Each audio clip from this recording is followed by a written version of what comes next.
How many dimensi Daru itu muncul. Musik latar yang lembut mengalun, menampilkan visual sebuah sekolah yang ramai dengan berbagai aktivitas siswa. Di layar, teks muncul perlahan, solidaritas tanpa batas.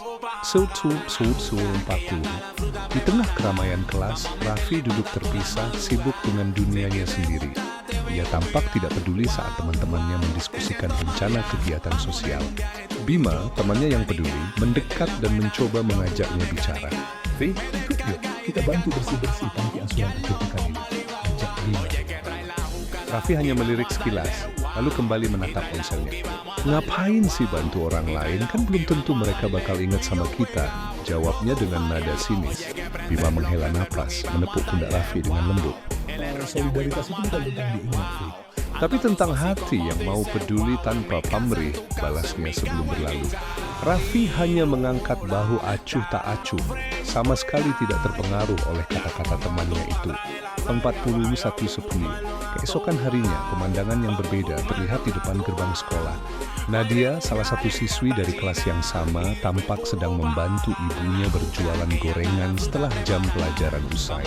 Wajahnya terlihat lelah, namun ia tetap tersenyum melayani pembeli. Beberapa hari kemudian, di kelas, Pak Rudi, sang wali kelas, membawa kabar yang membuat suasana menjadi hening. Beliau mengumumkan bahwa Nadia tidak bisa masuk sekolah karena ayahnya jatuh sakit dan harus dirawat di rumah sakit.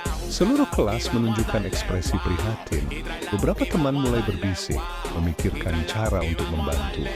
Namun di bangkunya, Raffi tetap diam 1000 bahasa, tidak menunjukkan kepedulian sedikit pun. Sama itu dulu malam itu, Raffi tidak bisa tidur nyenyak. Dia terus berputar di tempat tidurnya gelisah.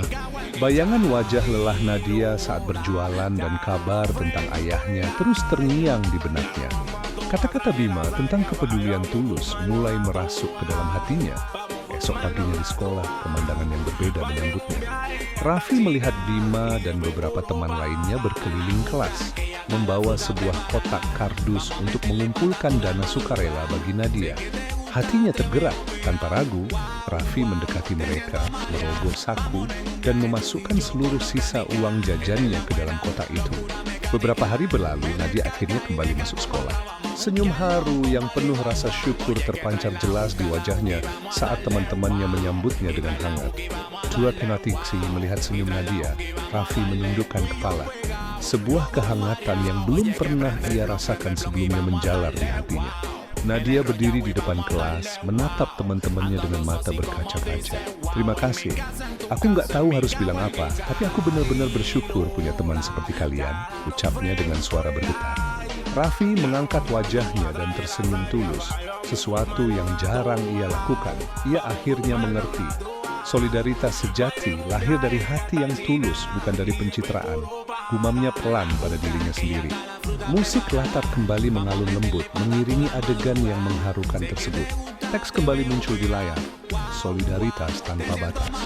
Tiksanti visual kembali menampilkan suasana sekolah yang hangat. Kini para siswa terlihat saling berinteraksi dengan lebih akrab dan peduli. Teks penutup muncul. Kehidupan akan lebih indah jika kita saling menopang, bukan saling menuntut.